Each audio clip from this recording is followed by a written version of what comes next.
Fala galera, beleza? Sou eu novamente. Eu trouxe para vocês uma coisa interessante. Vocês já ouviram falar em algum momento da vida de vocês, pelo menos a partir dos seus 14 anos, que já tem uma certa maturidade, sobre o influenza? Mas vocês sabiam que o influenza é muito antigo? Certo. Vocês já viram falar na peste espanhola ou gripe espanhola? Foi uma gripe que pegou cerca de 25% da população mundial, certo? Esses 25% equivale a 17 milhões de pessoas em média. Alguns estudiosos dizem que chegou a ter 100 milhões de pessoas. O que sabemos é algo muito antigo, a gripe, o influenza, especialmente do tipo A, certo? E não acomete só seres humanos. Existe uma que está todo momento em circulação mundial chamada influenza aviária. Agora, Matheus, influenza aviária? É, gente, influenza aviária. A grande questão da influenza aviária, que assim como o H1N1 que aconteceu há anos atrás, mais ou menos em 1918, com a peste espanhola, é que a influenza aviária, a sua manutenção é feita a partir de pássaros de aves migratórias aquáticas. Mas antes disso, deixa eu explicar do início a vocês. A influenza aviária é um proveniente logo, né, do vírus do tipo A, certo? Que eles é de notificação obrigatória, certo?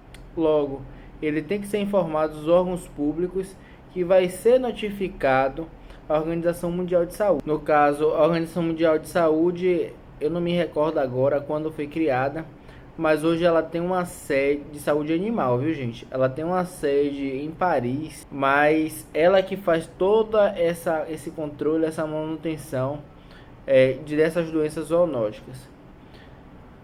Agora, a influenza, ela tem uma centena de antígenos. Ela, na sua parte externa da sua cápsula, a gente vai encontrar as hemaglutininas, que são cerca de 16 subtipos de hemaglutininas, e cerca de 9 neuraminidase. Suas variações é que podem se fazer mais virulenta ou menos virulenta, certo? Mas ambas, aquelas menos virulentas, também estão se disseminando. E como é um vírus altamente mutável, às vezes no Peru ela é assintomático, porém ela está espalhando no ambiente. Contudo, quando infecta uma ave industrial, já é mais virulenta. E podendo, como é um lugar bem confinado, existem muitas aves em galpões. Tem galpões aí que pegam 50 mil aves. As aves estão muito expostas a essa doença. É exemplo de muitos países que vira e mexe está tendo casos. Europa principalmente. Mas como é que acontece essa circulação desse vírus? Quem é o seu... Como é esse reservatório? Bora lá. Existem rotas no mundo todo, rotas migratórias de aves aquáticas, certo? Que vai pegar a Europa, continente asiático, vai pegar a América do Sul.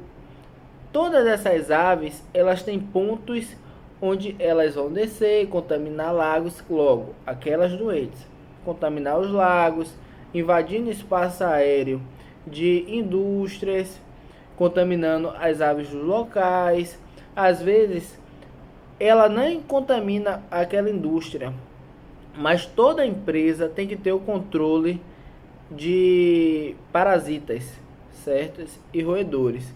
Aí digamos que aquela ave migratória saiu de lá dos Estados Unidos, passou pelo Canadá, foi para os Estados Unidos, desceu México, América do Sul, passou pelo Brasil. Chegando aqui no Brasil, ela simplesmente, uma ave contaminada, porém assintomática, ela libera nas fezes também a doença, certo? É por via pelo ar, ela dissemina pelo ar, assim como pelas fezes também, é um meio de contaminação. Ela vai e defeca em algum lugar do Brasil, desse trajeto. Defecou naquele lugar, vem um roedor e passa por cima, se contaminando com o vírus. Logo, ele chega, possivelmente em algum momento ele vai morrer. E aí, se ele morrer perto de um pequeno agricultor, o pequeno agricultor não fica com suas aves presas. O pequeno agricultor geralmente cria as aves parte do dia solto. E muitas das vezes você não vê se um rato morrer dentro do seu território, aquele ser humaninho, né? Aí vem a galinha e bica o rato, fica doente. Aquele plantel, se for um vírus de alta patogenia, é certo, em menos de 48 horas está todo contaminado. Muito menos de 48 horas. Um vírus de alta patogenia. O que é que acontece? Apesar de no Brasil não ter casos de influenza aviária, é um país livre de influenza aviária, todos, digamos que acontecesse, Deus livre e guarde, mas digamos que acontecesse, seria logo notificado em até 24 horas a Organização de Saúde da região, a ADAB, que vai falar com o mapa e vai providenciar toda essa notificação, que vai mandar para a Organização Mundial de Saúde. E quais são os sintomas que vão encontrar nesse animal? Ela pode ter problemas neurológicos, ela pode ter desordens locomotoras, certo? Ela pode ter espirro, ela pode ter uma sinusite, dificuldade respiratória, ela pode tossir, ela pode ter edema em crista barbela, certo? Economicamente, eu estava falando do pequeno agricultor, os sintomas. Economicamente falando, o que é que acontece? O médico veterinário da região vai notificar o órgão, como eu falei, que vai vir um médico oficial do órgão. Esse médico oficial do órgão, ele tem por obrigação isolar a área em um perímetro de 10 quilômetros. E todas essas aves, no período de 10 quilômetros, elas vão ser feita amostragem. Aquela região não pode fazer nenhum comércio sobre as aves que pode estar infectadas, certo? E todas as aves vão ser abatidas.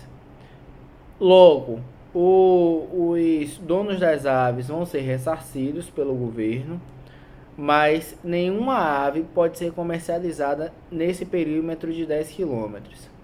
Mateus, então por que ainda não foi criado uma vacina? Pelo menos aqui no Brasil, por que não foi vacinado no Brasil? Existe uma vacina para influenza nos Estados Unidos, mas no momento em que se é feita a vacina, foi comprovado que parte da vacina, em pelo menos nas poedeiras, 3 dias após dada a vacina, ela ainda fica no ovo. Logo, esse ovo não pode ser comercializado. Então, um dos motivos de não ser feita Além disso, aqui no país, no Brasil, falando de Brasil, não temos casos disso. Então, qual a necessidade de eu vacinar um animal, correr o risco daquele animal? Porque você sabe, né? A vacina é um vírus inativado.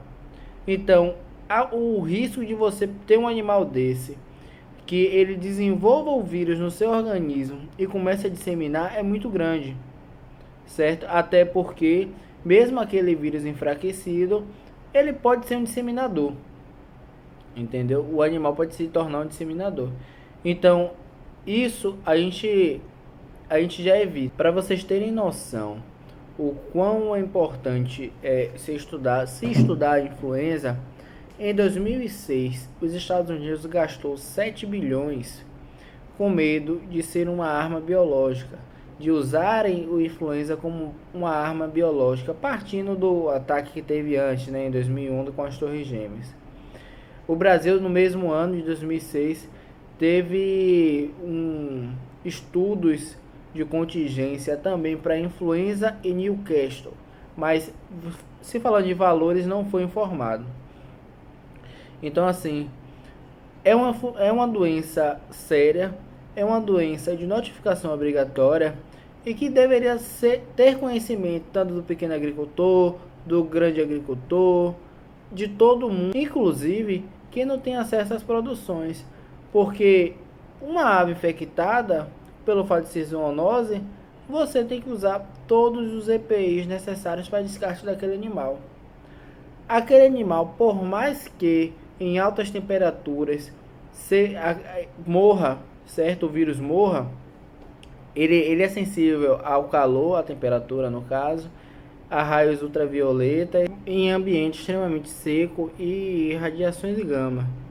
Então ele não é um vírus estável, ele é instável, certo?